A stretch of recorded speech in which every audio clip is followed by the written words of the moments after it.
hack that you can do that basically is going to show you how to replicate what Recorder does so that you can use it in your own workflow, but you don't have to have Pro Tools. It's not quite as automatic, but it's the same idea. So let's jump into Twisted Wave, which is the recording software that I'm using today for our example, and we'll go through how to replicate what Recorder does. So I've got Twisted Wave pulled up here along with an excerpt from an e-learning course. So I'm going to show you how to mark your takes, good and bad, in real time as you're recording, and then go through and remove the bad takes so that it makes editing a lot faster for you in the long run. What you'll need is recording software. Right now I'm using Twisted Wave. This will work with most recording softwares that you can mark takes with as you're recording. Also, you'll need to set up a shortcut for the marker in your recording software. In this case, I have the letter M set up as a keyboard shortcut for inserting a marker into my recording timeline here. So you can see that as I hit record, there's the waveform being generated as I'm speaking. And if I hit the letter M on my keyboard, it adds a marker there into my timeline. So what you need to establish is a way to mark your good takes and your bad takes. What I'm going to do here is I'm going to say a bad take is two markers, and a good take is 1 marker. So now as I go through and record this excerpt from this e-learning course, when I make a mistake, I will mark that take bad. And as long as I'm doing okay with no mistakes, I will mark it good. Now, the other thing to establish is chunking up your e-learning script. A lot of times scripts will come already chunked pretty nicely. That'll work well. But if you get it like this and it's in paragraph form, you'll have to go through and chunk it up yourself because you will have to have distinct, predetermined sections that you'll be using for your takes. So in this case, I would go through and make some and break this up in a way that makes sense. So maybe I'll say, we'll break that up into a section, and then that sentence will be a section, or those 2 sentences. Let's say that'll be a section. You don't want to make your sections too long, because if they're too long, let's say you make a mistake at the very end, you'll have to go back and re-record the whole thing. So keep your sections, just kind of know your ability. If you're pretty good at recording long sections without mistakes, then they can be a little bit longer. If you're a little bit newer, maybe keep your sections shorter. Okay, so I've broken this up into some decent-sized chunks. So we'll go ahead and start recording here, marking the good takes with 1 marker and the bad takes with 2. Here are some important tips to remember when you're submitting auditions. Submit a clean file. That means be sure it is free of pesky things like background noise. I don't really like this take. That means be sure it is free of pesky things like background noise, mouth clicks, and any other sounds.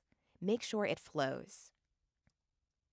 Make sure that you don't over-edit it so that there are really long pauses between phrases and sentences, or too short of pauses between phrases and sentences.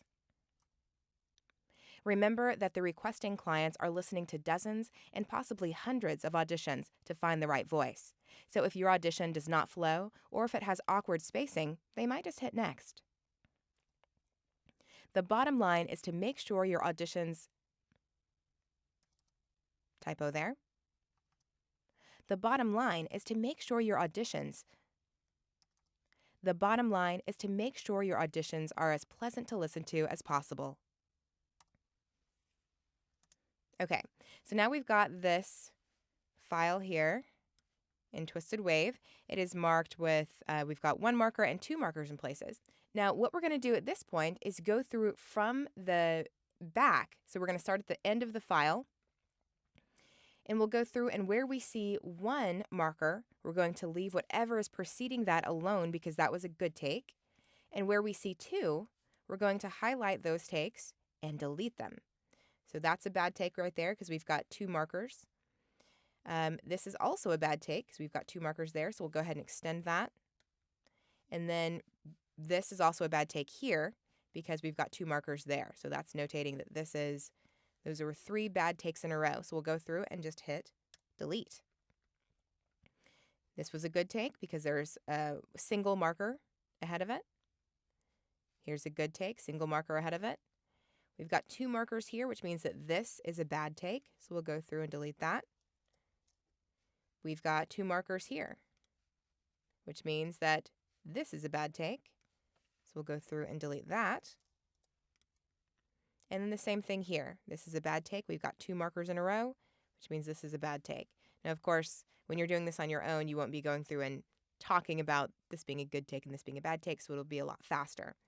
So we'll delete that. So now what we're left with is one complete read-through without any mistakes because we've marked all of these as good takes.